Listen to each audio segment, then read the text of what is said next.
Revis, I can't hear you.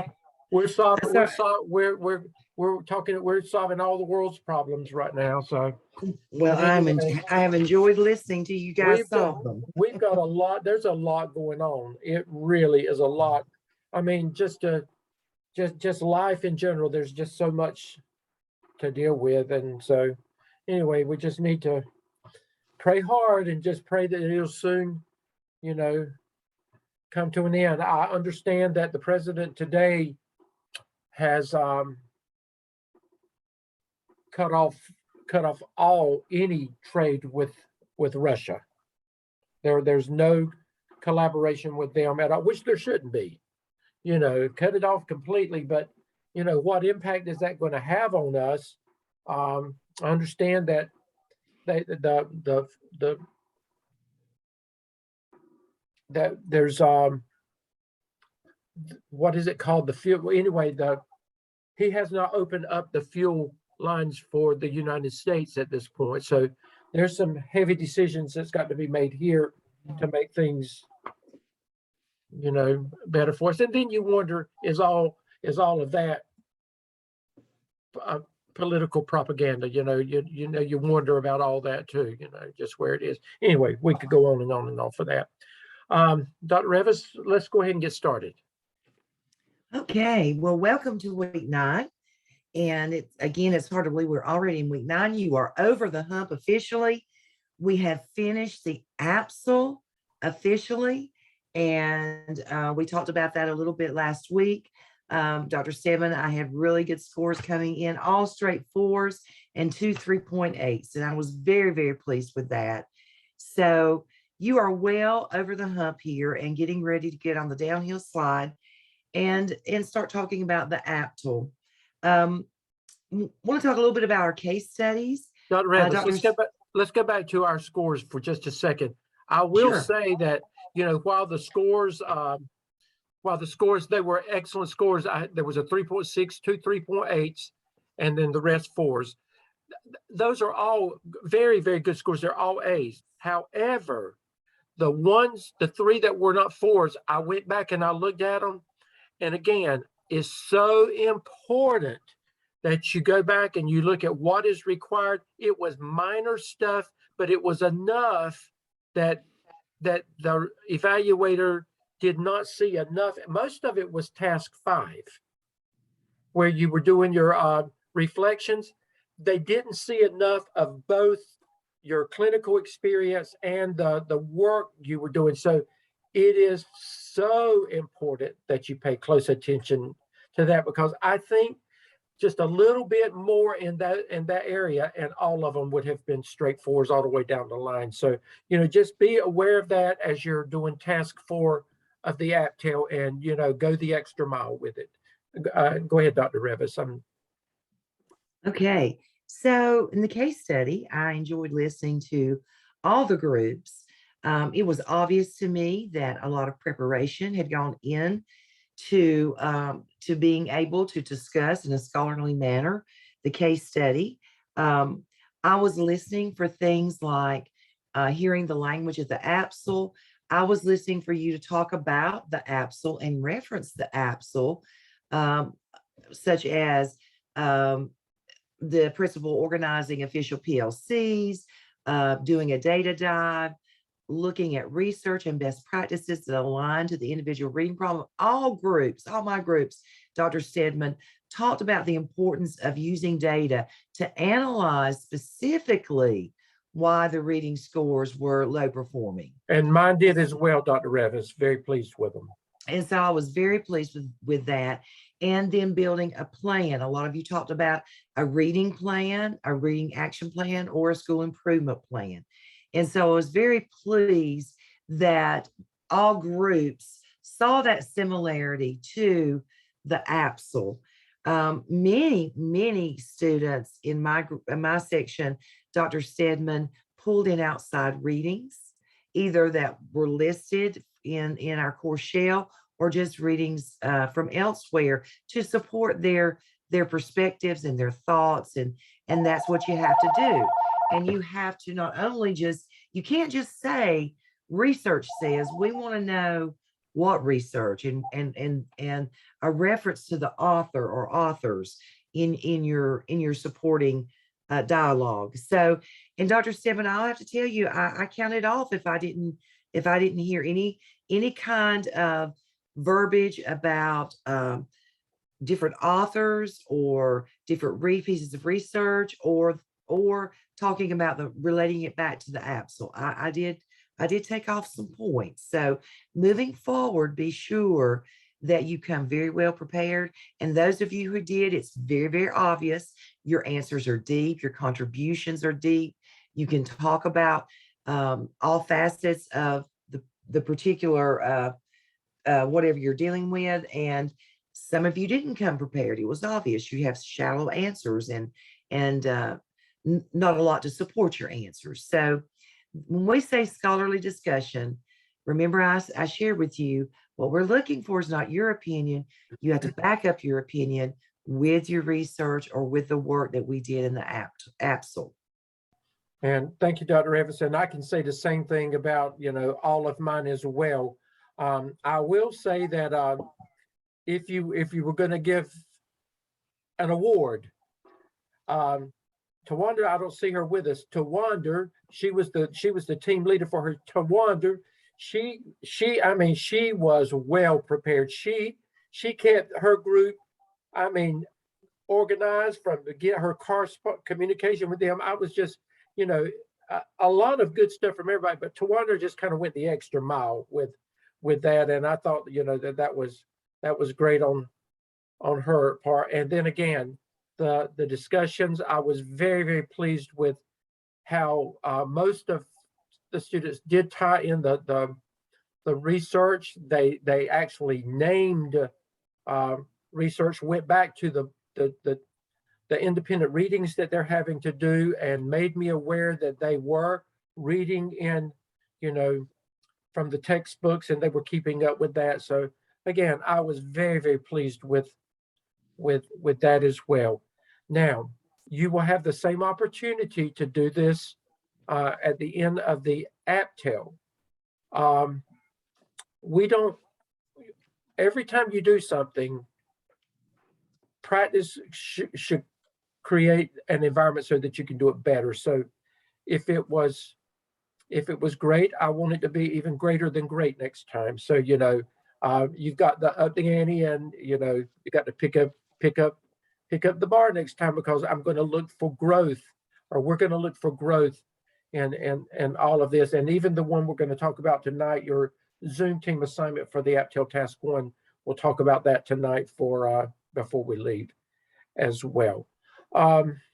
Revis, I'm going to share my screen, and I'm going to show them briefly what this evening is going to look like. I wonder where, I hope people didn't get things confused, and we clearly said we had class tonight, but I'm not seeing a lot of our people tonight. This is what what our plans are. We've already welcomed you. We've talked about comments about case study 1. Very, very briefly, we're going to review task 1 and 2, just an overview of this, and then give you a chance to clear up any questions that you may have. We're not going to go back over the entire thing. We've done it several times already, and I don't think that that's necessary. And then following that, Dr. Revis has created an excellent needs assessment and gap analysis PowerPoint that's going to tie back into the work that you're doing between task 1 and 2. And then we'll talk about close with talking about your Zoom team assignment and our expectations for that. You can find this under week 9 in Blackboard. This is just to help you kind of know at a quick glance, these are when things are due. So, and I've actually gone in there and I've put the weeks and things so that you can keep up with that. And I think that this helps you track what you're doing a little bit better. But with that in mind, let me bring this down,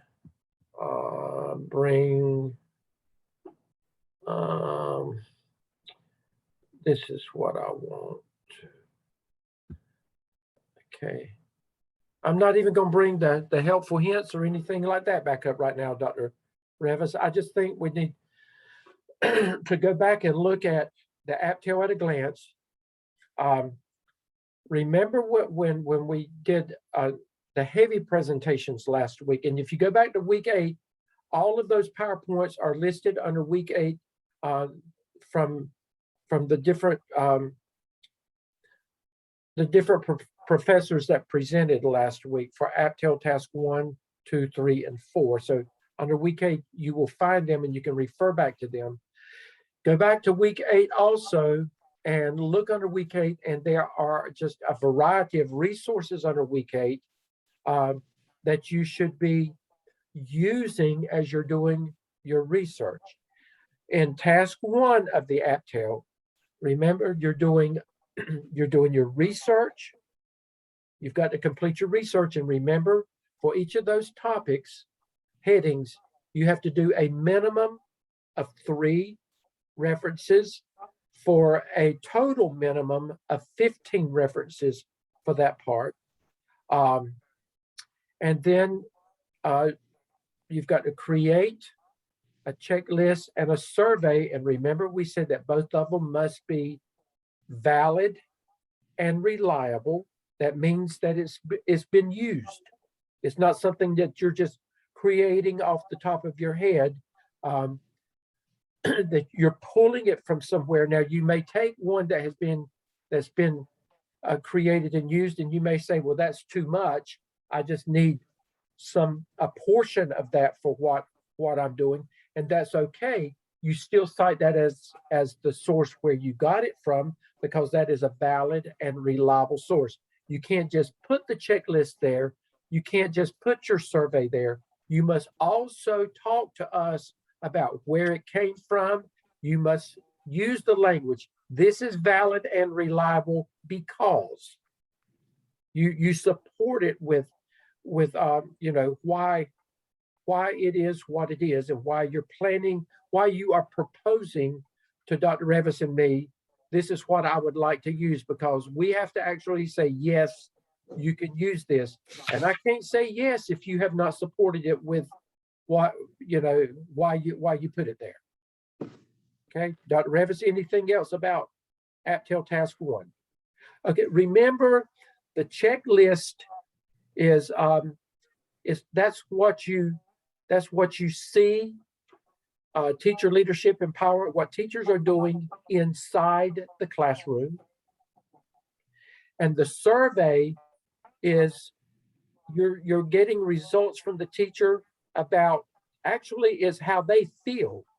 You're putting your thumb on their pulse, and this is how the teachers feel based on the survey that you give them about what teacher empowerment and leadership looks like outside the classroom. One's inside, one's outside. Now remember, AAPTEL Task 1, you're doing your research, best practice research on each of those topics. You're creating the checklist, you're creating the survey, you're not doing anything else right now. Then you go to task 2. Now that's where you're going to put it. You're going to put it to work. Everything that you've done in task 1, you actually are going to put it to work in task 2. And those same topics that you did in task 1, remember those 15 minimum of those same topics, 5 topics. You're going to look at those same 5 topics again, and in those same 5 topics, you're going to say, well, in task 1, this is what the research says. But with that same topic in task 2, this is actually what is happening in my school. Okay, and Dr. Revis is going to talk about that in a few minutes. So you're going to do that for all 5 areas. Research says, but this is what's happening in my school. Now remember, when you get to task 2, even though you've done research, it's okay to go back and reference research that you've said. You don't have to go back and regurgitate all that research again. We've read it, but it may be important enough that you might need to say when you're talking about what you actually find in your school. Research says this, but this is what I found in my school. You want the truth. You can't help something if you don't know what's wrong. You can't fix something if you don't know what's wrong. So you really, while you're looking at all the positives, you really are focusing on the negatives, because the negatives are what are causing that's what's causing student achievement not to be what it needs to be. That's causing low morale in your school. That's causing a low sense of efficacy among teachers, those kinds of things. So you actually are looking for, quote, negatives, or the things that are not right, because you can't fix it if you don't know what's wrong.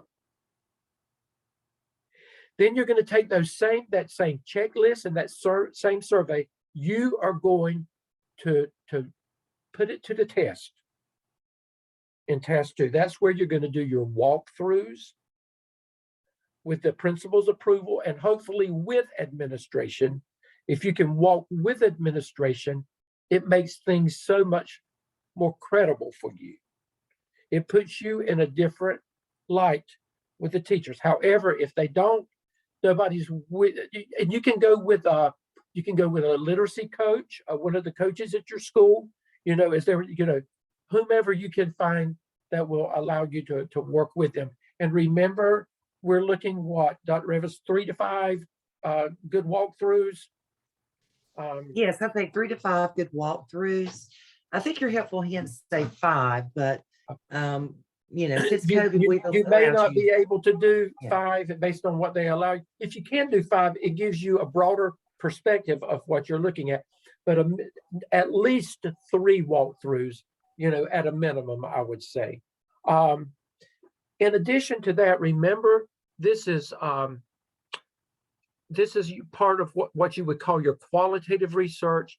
You need to be interviewing teachers, talking to them one-on-one, asking them questions. And again, your narrative work should reflect that I talked to teacher A, and this is what he or she's had to say about. So you can pull together a small focus group, and a small focus group that could actually be your SIT team. That could be your PLC that you're working with.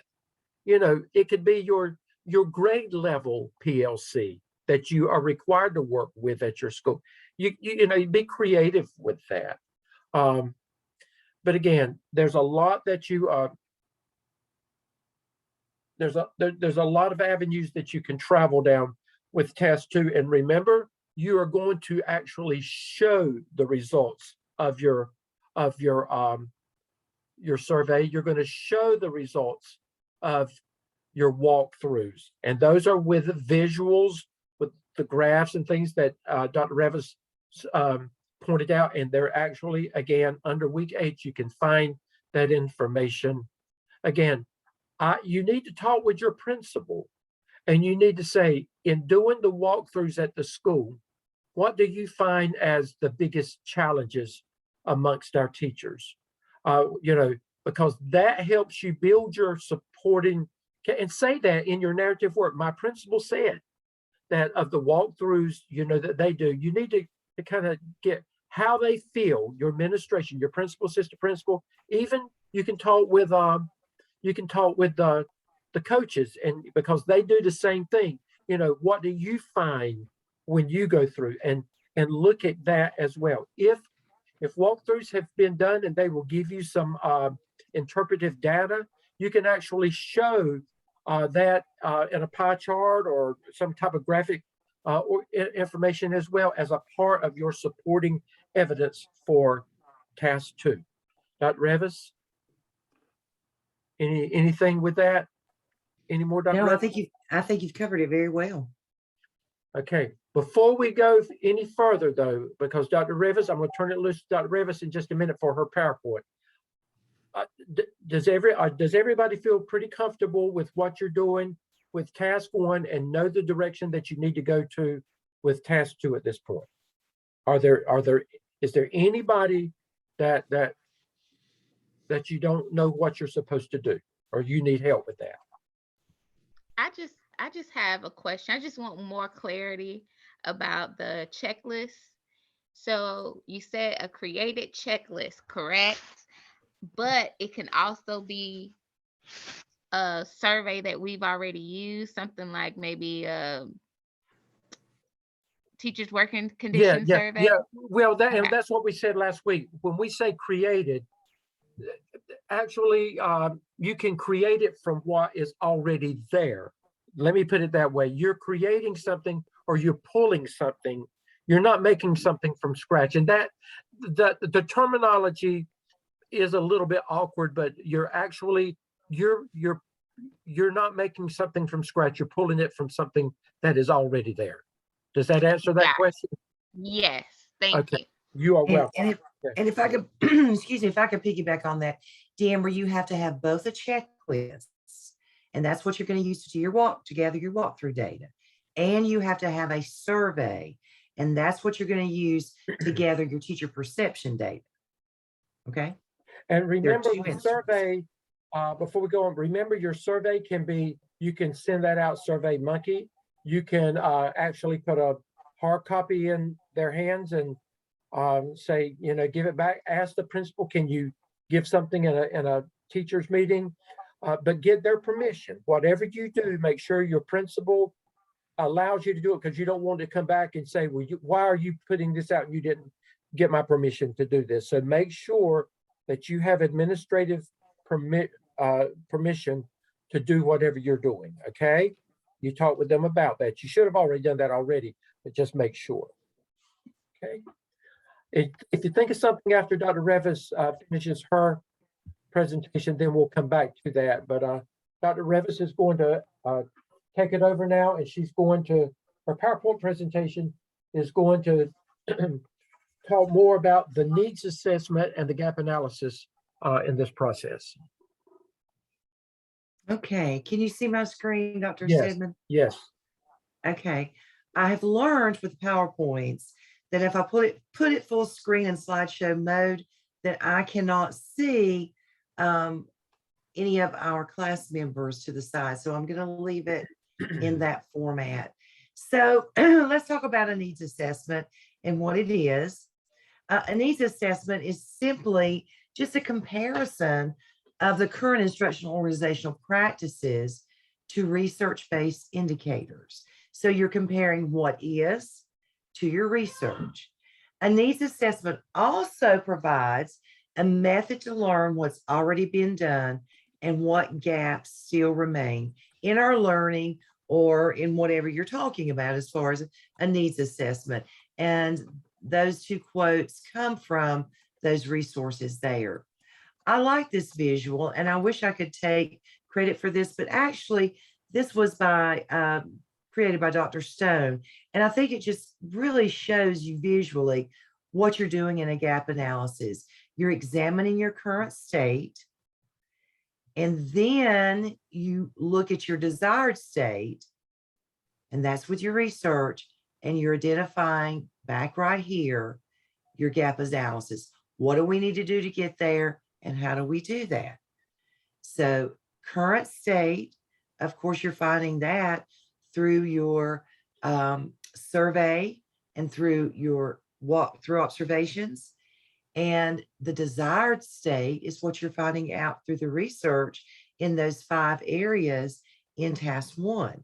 And so what you're going to be doing in task 3, task 2 is your gap analysis. After you've completed your survey and your checklist, walkthrough checklist, and you've collected those data points and are analyzing that, then you can really identify your gaps. Dr. Revis, while they're doing, and remember, it's okay when, and I hope I'm not getting ahead of Dr. Revis, but when you look at the gap, it goes back to what we talked about last week when you did the apps, or when you identified the most pressing need for the students. You're looking at what you perceive to be the most, based on what you found, the most pressing need for teachers. the most And, pressing. and you, And this question was asked to me, Dr. Revis. So I want to point it out. They were asked, they said, are we in our research and what we're doing, are we looking at this from a teacher's perspective? And I said, no, everything you do from this point on, you're looking at teachers, but you're looking at it from a principal's perspective. Now, some of your comments or some of your knowledge may be based on, as a teacher, you know this because you work there, you know, but remember, everything you're doing, you're looking at this and working with it from the lens of how a principal would look at this. So just remember that. and I've had students before go through this process and say they cannot identify any gap. Well, gaps are all relative. You may have some very good results that data that comes out of your survey and your walkthroughs. You may have, but there's going to be some area of improvement in those 5 areas of teacher empowerment, building efficacy, professional development, recruitment, placement, and mentoring, approaches to enforce staff evaluation, and teacher leadership and decision making. You're going to have some areas of gap there. You're going to. Dr. Revis, Yeah. with the times that we're living in now, it would be hard for me to believe that anybody would not have multiple areas where there are needs. I just think the times we're living in dictate that.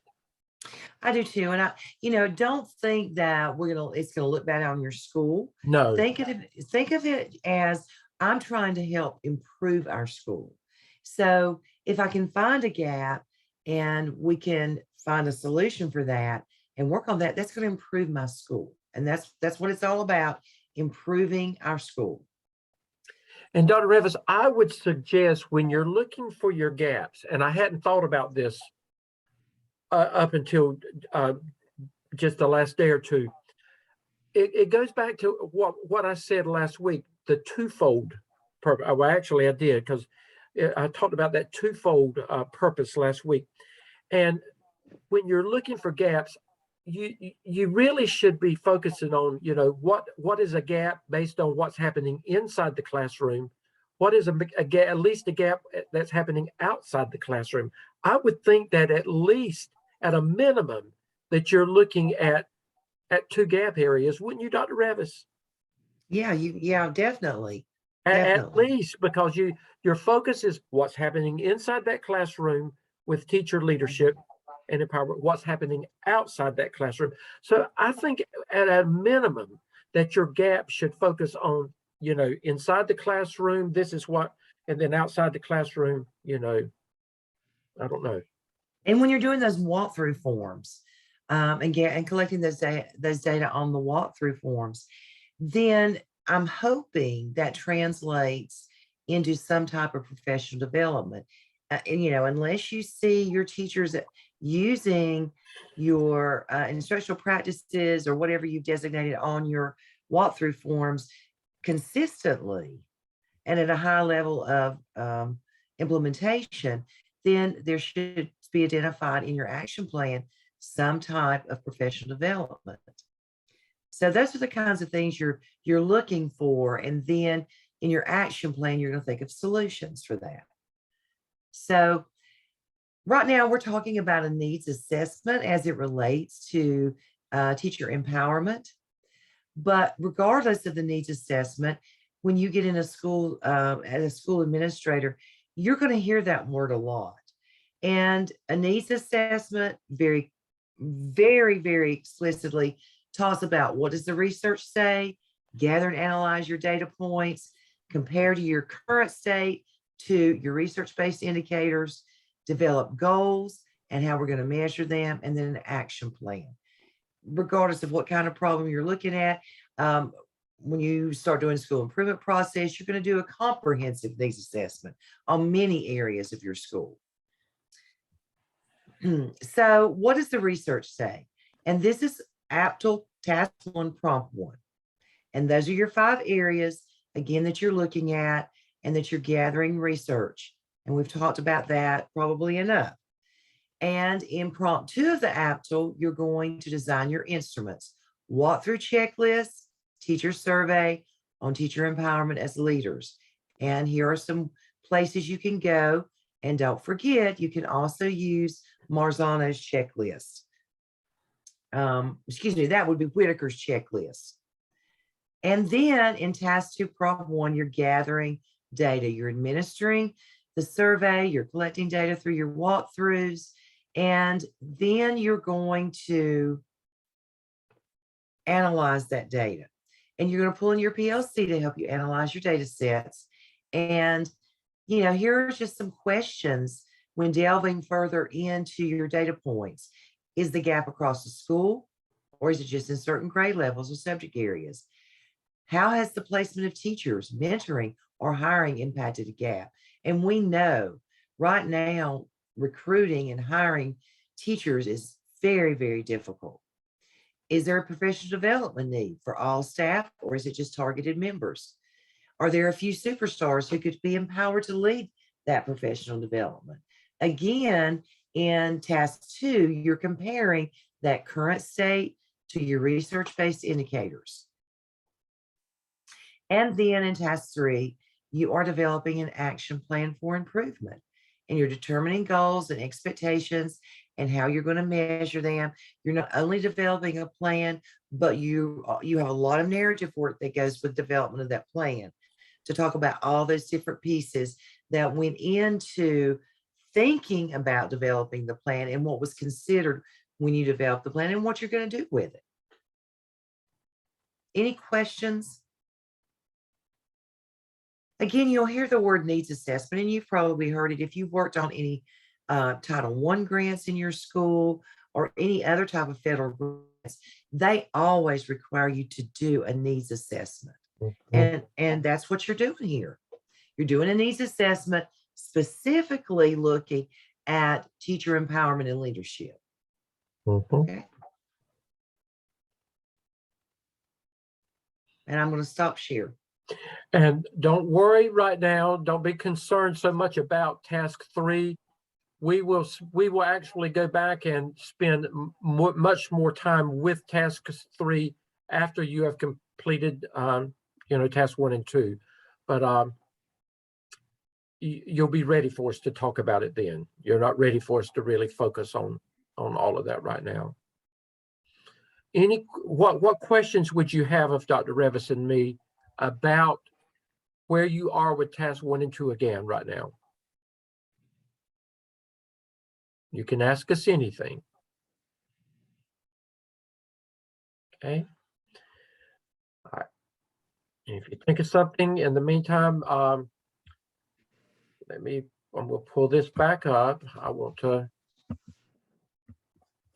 talk about. Just remember, guys, that we do want to approve your survey and checklist before you actually use those in task 2. So as soon as you can get task 1 done this week, that would be great. Right. Again, under week 9, this is your agenda, and it has those due dates listed there as well. And then this is what Dr. Revis just presented, the needs assessment and gap analysis PowerPoint. It's under week 8, actually, Dr. Revis, and I went, and it's in both places now. I pulled it from or wherever it was. I pulled it and keep it in both places so they would have it. But anyway, just keep clicking. It's under those weeks.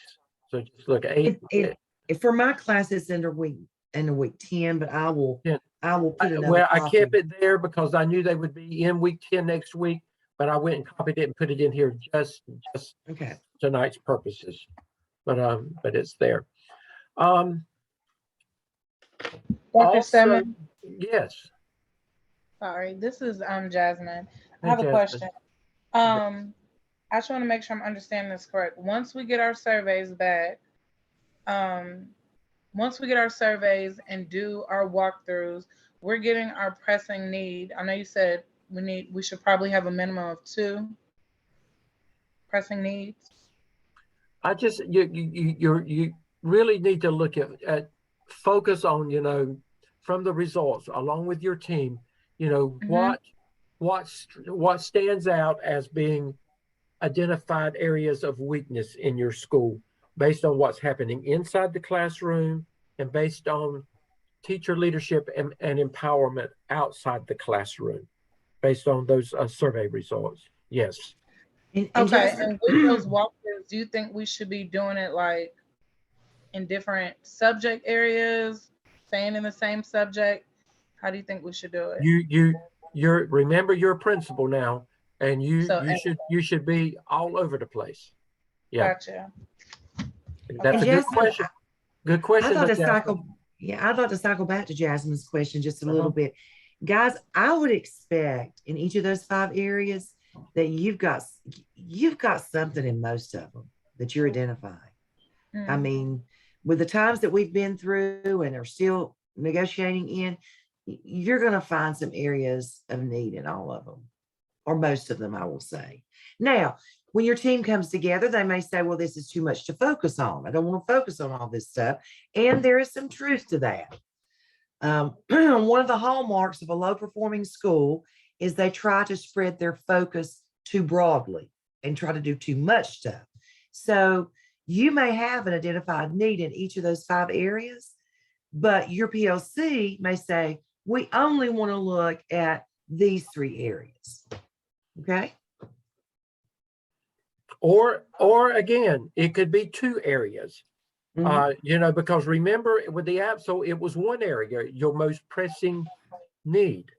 But then remember that whatever the area or areas are that you choose, you've got to build your entire action plan around that in task 3. Okay. Whatever your weaknesses or your weakness is or your weaknesses are that you identified. Okay, Tracy? Are we supposed to be comparing our results to previous results in task 1? In task 2? Yeah, you can. You can say the last teacher working conditions survey or whatever comparative in South Carolina. These were the results in 2020. We don't have the 2022 results. That won't come until later on. So the most recent for anything probably is going to be about 2020. But whatever the most recent is for you, I know go ahead. it's going to be this year. They're Okay. actually going to do theirs this year. Okay. They hadn't done it. I think the last they done it may have been 2018 was their cycle. Yeah. The school that I'm at. Yeah, all you can use is the most recent data that your school has. That's all you can that you can use. And you are doing a comparison. This is what also all of you need to remember in interpreting this data, looking at where you are with the gap analysis, you need to look at in your narrative work, has the administration been the same there for the last 5 years? I'm just using that. Or has administration changed since, when the last survey was done, there was one, we now have a new principal.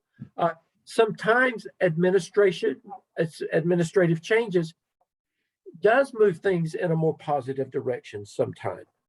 Not always. It could, there could be a lot of factors that could be playing into why things might be like they are. And I know you have to be careful how you write that up because you got to present it. So, you've got to be careful with things, but you got to look at the reality of it's in the working condition survey. There's a part in there. If they're not happy with administration, it's going to be in there. Does that answer that, Tracy? Yes, it does. Okay. I did talk to our principal, and I asked, when was the last time EGOS was done, or advanced ed was done. He said, we're up for our audit this year.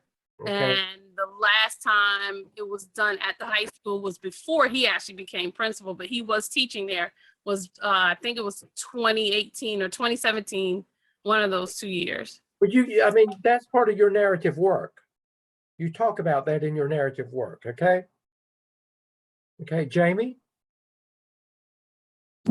Yes, kind of going in addition to that, would you have any direction for me being a first year school as far as historical comparison? I mean, I know I would just include that in my narrative, but would I look to our district by chance, or would I just stick with my school? There's not even a report card on your school yet, is there?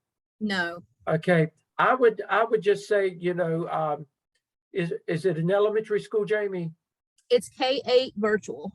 Okay, K-8 virtual. I would just look at what, I would go to the teacher working condition survey. Is this North Carolina? Yes. I would go to the teacher working condition survey for my county. Okay. My district. And I would look at what schools similar to me,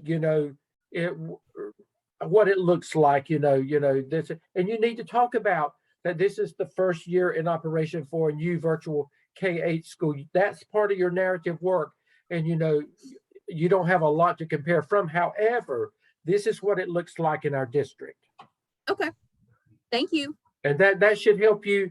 And I'm going to be honest with you.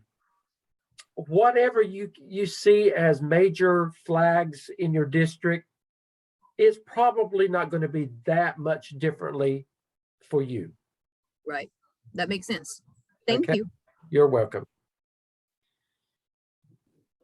Those are good questions, guys. Other questions right now? Okay.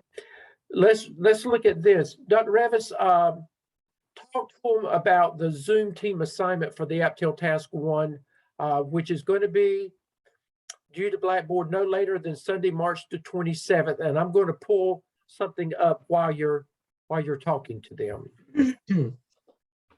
Okay, so you've got a Zoom team for the AAPTEL Task 1, and it's very much like what you did for the AAPTEL Task 1 and 2.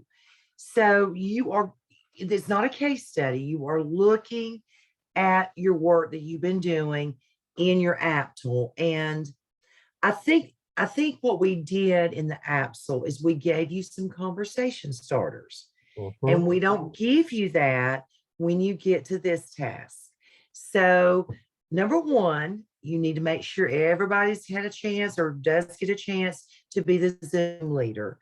And it is very okay for you to collaborate through via email, Google Doc, whatever, about what you want to talk about. What are our questions? And you can collaborate on that prior to your Zoom meeting. And design your questions as a group. That doesn't have to just be up to the Zoom master as to what you're going to go through and what you're going to talk about. But, we do want it to be a scholarly discussion and pulling in as much information that you can from the work of the AAPTEL. And, you're going to reach back and look at some things out of the AAPTEL too, because teacher leadership, you can't separate teacher leadership from student learning. You just can't. It's hard. They're connected. It's all connected. So you may reach back into tasks, the AAPTEL for some of your work, but we want you to have that professional. This is more of a professional dialogue. We would not be expecting to hear you cite authors necessarily, but we want it done very professionally. Right.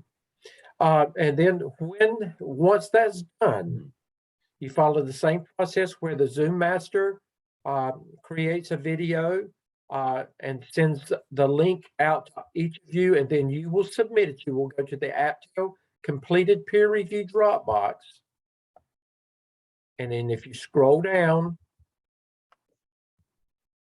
to the very bottom, this is where you You put your link. We don't, that all you have to do is provide your link there. And then Dr. Revis and I will look at again, and we will look at your individual participation based on how you contributed, to the team. It's the same process. However, you're starting a little bit earlier with this. And then again, it's okay to say, this is where, some of the challenges that you may be having, go ahead and talk about, task 2 as a team. Go ahead and look at task 3, get ahead and begin talking about the action plan. And, it's okay. I would expect even here, those key researchers in teacher leadership and empowerment that we have mentioned already, I would expect maybe some of the language to be, in doing my research or in my reading, I found out that Linda Darling Hammond said, or, again, let us witness that language, as you're talking. Let us know that you're reading. And again, if you go back to, let me come out of this.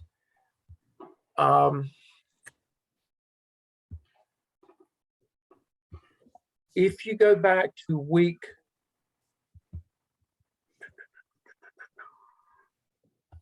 I think it's week 8. And you go to the bottom, no, it's week 9. That's where you'll find all the PowerPoints that we gave last week. It is under week 9. No, it's not. I think you're I right. know I where think it it's is week now. 8. It's under the AAPTEL template and material section. Mm-hmm. That's where it is. There it goes. Mm-hmm. Okay. Now, again, there's you probably never heard this word before. This is old. There's gobs of stuff there. You ever heard of a gob, Dr. Revis? I have. We're dating gob, ourselves. Yeah, a gob means a whole lot. Or a mess. Yeah, that's right. There's a gob of stuff there, folks. Take advantage of it. Look at Tracy laughing. She's heard that before.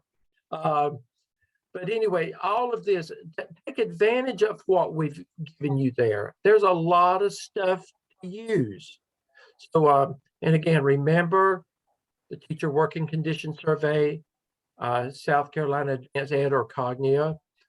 We've given you some resources to use there. So, okay, questions? Everybody good?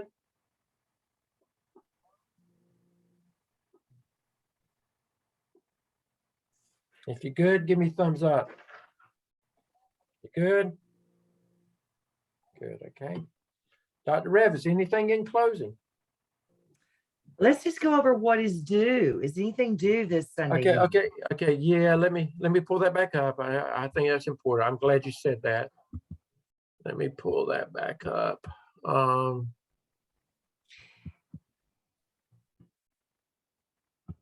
Okay. Okay, look at that, Dr. Revis. Go ahead and go over that, the upcoming responsibilities. Okay, so your task 1 for the APTEL is due for peer review on March AAPTEL. 20th. APTEL, I'm sorry. So thank you. APTEL. Let's don't go back, right? Is due on March the 20th at 9 p.m. Now remember, we're going to pick back up on the peer reviews. So getting those in earlier is marvelous. It's fine. It's great. And remember, you can't go on until Dr. Stedman and I say you can go on and actually administer that survey and do those walkthroughs with those forms. So task 1 of the AAPTEL peer reviews, remember those, you need to have those in by class time on Tuesday, the following Tuesday. Then your task 1 of the APTEL is due, the final copy is due no later than March the 27th. So you don't have anything that's due to us this Sunday evening. Mm. And then following on your Zoom team assignment, this is a good week to do some organization and planning, guys. You have to have that ready for us no later than Sunday, March the 27th, week 11. And then task 2, draft. Remember that comes on the heels of when you turn in your final task 1, you've got to have the draft of task 2 on the 27th. So it's just a great opportunity for you to go ahead and do some planning and organization and go ahead and get ahead of the game. Now, I will tell you, I look at Blackboard about every day. Well, I do look at it every day. Again, Dr. Revis and I know when you're in there and when you're not in there. And if I'm looking back and I see that you have not been in Blackboard since the end of February, something's wrong with that picture. Now, I'm going to lay it out there. Don't come crying wolf to us at the end when you're not. We are giving you plenty of time to be able to work this out and to plan it wisely and to do great work. If you wait to the last minute because you think it's a vacation time, it is not, then it's going to tell. We'll know when the work comes in. So don't let that be you. And I really think you've had enough time that I'm expecting some really I'm good expecting quality excellent work. I am. Mhm. I'm expecting not to have to have revisions on the work that's submitted on the 20th. Now, if it is, fine, Yeah. but you've got time, guys. You heard Jasmine last week. Jasmine said she didn't want me calling her out last week. She said she's going to be working on that. Way to go, Okay. Jasmine. Okay, so that kind of wraps us up, I think, Okay, unless there now are more next week, questions. next week, remember, and this is on the bottom, we'll not meet for class per se. However, Dr. Revis and I, because we love you so much and because we want you, we're going to come online if we have to look at ourselves for a few minutes. But if you need us next Tuesday for just to ask a question, you can Zoom in and you can Zoom out. Okay, I'm saying that, I'm not, we've said it before. We said we're only going to do 30 minutes, then we ended up, but whatever we need to do for you is what we're going to do. But we're not going to have a prescribed class per se next week. We're just going to come online and we're going to be there if you need us. Okay. But now, And again, you can come in and ask a question and pop back out. You don't have to stay. but don't come in. If you don't see us there after 7:30, that's because you waited too late. Okay. Now, if we're still talking at 7:30, that's fine. But if we went out at 7:30 and you come in and we're not there, that means that we waited and it was, it was not worth our time to continue. We will have, Dr. Revis and I will have said all we need to say to each other by that time. Okay. Okay, everybody's good to go then.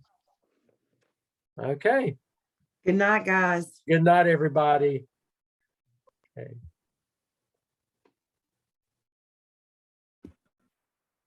All right. Good night.